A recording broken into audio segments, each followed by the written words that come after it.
Un acte impensable a secoué la ville de Yaoundé, la capitale politique du Cameroun, alors qu'un fils a assassiné sa propre mère, une journaliste respectée. Selon les premières informations, le meurtrier, nommé Batek Yebel Landry, aurait tué et décapité sa mère, Louisette Ngo Yebel, chargée de communication à la Comifac, dans leur domicile au quartier Damas. Les détails macabres de ce crime ont choqué la communauté et soulevé des questions sur les circonstances qui ont mené à un tel acte de violence inouïe.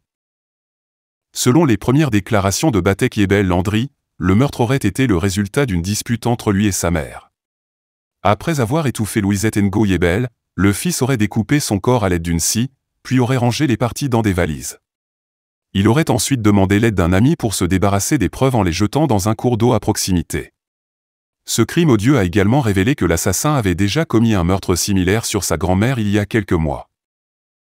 Après avoir commis l'acte atroce, le meurtrier a abandonné le véhicule de sa mère à Soa, en périphérie de Yaoundé, non loin de la brigade de gendarmerie locale.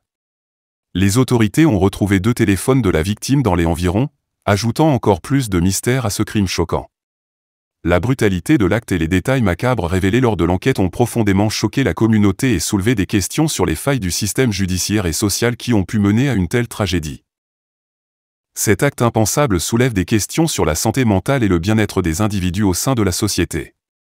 Comment un fils peut-il commettre un tel acte contre sa propre mère, une figure respectée de la communauté? Quels signes auraient pu alerter les autorités sur les tendances violentes de l'assassin? Pas de vous abonner et surtout de cliquer sur la cloche de notification. Likez la vidéo si ce n'est pas déjà fait. Laissez aussi votre point de vue en commentaire.